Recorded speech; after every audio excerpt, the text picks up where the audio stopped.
Alors, dernier type de stéréoisomérie, la diastéréoisomérie. Alors, c'est un petit peu le fourre-tout final, entre guillemets, puisque, en gros, des diastéréoisomères, c'est des stéréoisomères de configuration, donc des stéréoisomères de configuration, bon, pas de conformation, hein. Simplement, c'est pas des énantiomères, donc qui ne présentent pas de relation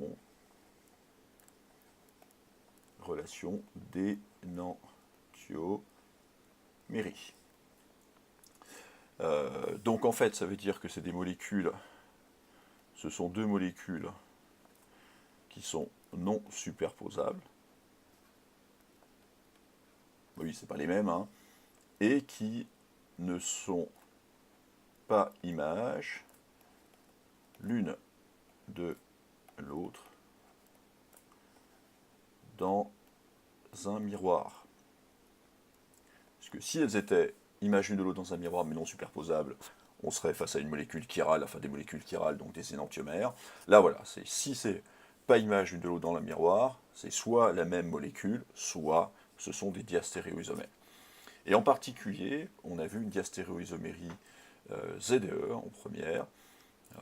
Donc en gros, si j'ai un composé qui peut s'écrire de cette manière, AHC double liaison CHB, entre guillemets, alors c'est une version simplifiée, hein, ZDE, mais ici on n'ira pas plus loin que ça, entre guillemets, eh bien on a deux stéréoisomères ici, deux stéréoisomères, ce genre de molécule présentera deux stéréoisomères configuration, de configuration, qu'on appelle Z et E. Alors ça vient du fait que il n'y a pas de libre rotation autour de la double liaison carbone-carbone ici, contrairement à une liaison simple, et ils ne sont pas images l'un de l'autre dans un miroir. Donc c'est bien des diastéréoisomères. Par exemple, on peut ici tenter de représenter si je gomme ici mon petit espace de travail, donc ce qui nous a été proposé, c'est-à-dire l'acide peinte de N dioïque. Hop. Peinte de N dioïque, donc nous sommes face, reprenons le stylet, pentène, donc on est sur du carbone, carbone, carbone, carbone, carbone, 1, 2, 3, 4, 5 carbone, peinte 2N, donc si je commence à numéroter depuis celui-là, c'est-à-dire que la double liaison sera sur le deuxième carbone, et donc c'était du 1,5 dioïque, donc ça veut dire que celui-là ici, il est COOH, et c'est le premier, et puis le 5, il est aussi, donc le dernier, c'est OOH. De toute façon, hein, la famille acide carboxylique, le groupe caractéristique acide carboxylique, ne peut être que porté que par un carbone de bout de chaîne. Et donc si on complète ici ce carbone à 4 liaisons, pas d'hydrogène, celui-là a un hydrogène, celui-là a un hydrogène, puisqu'il fait 3 liaisons, celui-là en a 2, et celui-là n'en a pas. Donc on est bien de la forme ACH-CHB, donc ici on va avoir deux stéréosomères de configuration. Donc CC. Alors voilà, voyons ce qui est possible. Ici, je vois bien que ce carbone-là, donc c'est la double liaison-là que je représente. J'ai un hydrogène, donc il va faire deux autres liaisons simples. Celui-là va faire également deux autres liaisons simples. Celui-là, par exemple, je vais caser l'hydrogène ici, et puis je vais caser tout mon groupe COH ici. Celui-là, par exemple, je vais remettre l'hydrogène au-dessus, et je vais mettre tout le reste qui est ici, donc un CH2COOH vers le bas. Eh bien, je vois bien que celui-là va être différent, cette molécule-là, va être différente de celle-ci. Alors, laissons ce qui est à gauche, au même endroit, et puis inversons simplement ici le CH2COH et l'hydrogène qui est là. Bien, je vois bien que ces deux images ne sont pas images l'une de l'autre dans un miroir. Tournez-les dans tous les sens, avec toutes les rotations, vous allez voir que ça ne fonctionne pas.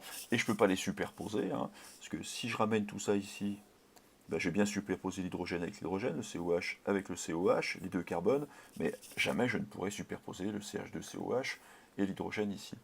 Tout ça parce que la liaison simple, la double liaison carbone-carbone ici, n'est pas mobile en fait, on ne peut pas faire de rotation. Alors si on trace ici l'axe qui va sur cette liaison carbone-carbone, eh bien ici on va dire qu'on est face au diastéréoisomère Z, zusammen en allemand, qui veut dire ensemble, puisque les deux hydrogènes sont situés du même côté de l'axe de la double liaison carbone-carbone, ils sont zusammen, ou alors les deux groupes les plus lourds, les plus gros, sont également situés du même côté de cet axe. Au contraire de ici, où les deux hydrogènes sont situés de part et d'autre de cette liaison, ils sont donc entgegen, de part et d'autre ou opposés, tout comme si on fait le raisonnement avec les deux plus gros atomes sont de part et d'autre de cette double liaison. Donc ici, on est bien sur un Z acide peinte de N 1,5 dioïque, alors qu'ici, on est sur l'acide E peinte de N 1,5 dioïque. Alors, ça c'est donc le gros de ce qu'on peut trouver en diastéréoisomérie, mais pour autant, il existe des diastéréoisomères à plusieurs carbones asymétriques. Pour ceci, je vous renvoie vers l'activité qui porte le nom. Hein. À partir de deux carbones asymétriques, on peut avoir donc soit des énantiomères, soit des diastéréoisomères. Alors attention, on est à la limite du programme, limite supérieure, mais ceci peut arriver, c'est juste pour donner un exemple de diastéréoisomères qui ne seraient pas des diastéréoisomères ZE. Voilà. Alors comment s'en sortir avec ça? Eh bien, il faut regarder un petit peu l'organigramme de la stéréoisomérie qui va résumer un petit peu tout ce qui vient d'être dit sur cette stéréoisomérie.